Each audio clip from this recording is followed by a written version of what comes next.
සුපතිත්තිත රත්තනුරාධපුරේ සමදිත්තිත දක්කින සාක බවං සුප මේඝ වනම්බර මේඝ නිවං ජය බෝධි මහා පනමාමි වරං.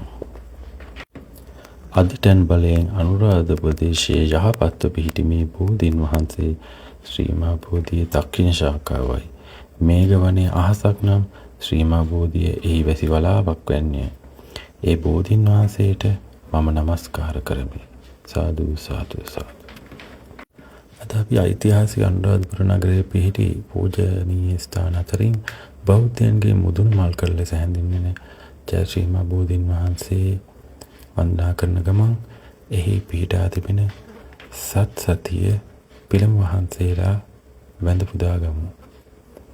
පඨමං බෝධි පල්ලංකං ဒ ුතියංච නිම්මිසං තතියංචං කමනං සෙට්ටං චතුත්තං රතනාකරං පංචමං අජපාලංච මුචලින්දේන යට්ටමං සත්තමං රාජායතනං වන්දේ තම්මුනි සේවිතං.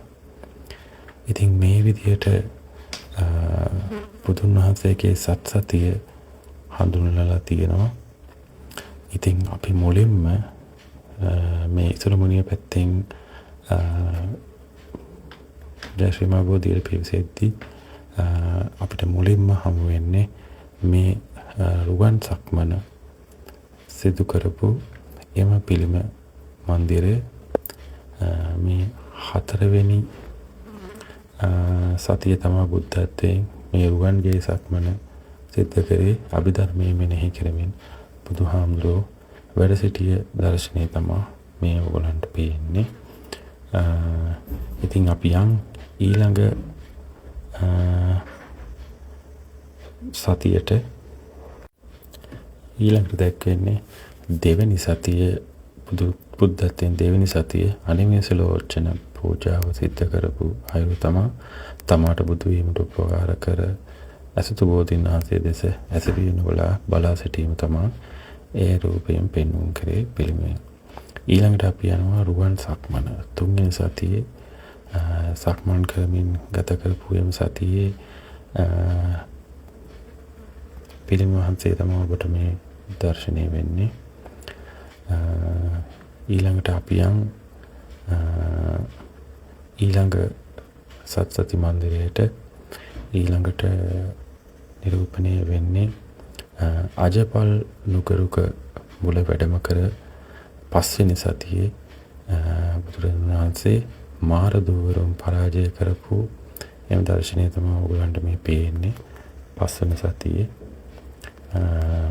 ඉතින් ඊළඟට අපි බුදුන් වහන්සේ 6 වෙනි සතිය බුද්ධත්වයෙන් පසු සමාධි සුවයෙන් ගත කරද්දී වැසි ඇද වැටුණා. එතකොට මුචලින්ද නාගයා ඇවිල්ලා මේ ආකාරයෙන් බුදුන් වහන්සේට සේවන දුන්නා. ඒක තමයි 6 වෙනි සතිය දැක්වෙන සත්සති මන්දිරයෙන් දැක්වෙන්නේ. ඊළඟට අපි යමු 7 වෙනි සතිය රාජායතන කිරිවලුරුක මුල බුදුන් වහන්සේ වැඩම කර සිටි එම සත්සති මන්දිරය එහි තපස්සු බල්ලුක වෙන දෙබෑයන් බුදුන් වහන්සේගේ සරණ ගියා. ඒ දර්ශනය තමයි ඔයගලන්ට මේ විදිහට පේන්නේ. ඉතින් ඓතිහාසික ශ්‍රීමා බෝධිය ක්‍රිස්තුපූර්ව 288 දී පමණ තමයි ලංකාවට වැඩම වෙලා තියෙන්නේ. ලංකාවට වැඩම කරලා තියෙන්නේ සංඝමිත්තා මහරහතන් මහරහත් තෙරණිය. මේ තියෙන්නේ නාගමුරගල්. ওই නාගමුරගල් මේ තමයි විශේෂයෙන් දක්නට ලැබෙන්නේ. විශේෂත්වයක් තියෙනවා ඒ නාගමුරගල් වල. එතකොට පළවෙනි සතියක් අපිට පේන්න තිබෙන්නේ නැහැ. මේ තියෙන්නේ පළවෙනි සතියේ බුදුන් වහන්සේ සමාධි සුවයෙන් ගත කරපු ආකාරය දැක්වෙන බුදු පිළිමය. ඉතින් ඒක මේ දවස්වල ප්‍රතිසංස් කරන කටයුතු සඳහා මේ වගේ වසල තමයි තියෙන්නේ, වහලා තියෙන්නේ. ජය ශ්‍රීමා බෝධීන් වහන්සේ වටේ තිබිලා තියෙනවා ඉස්සර ගරාදි වැට.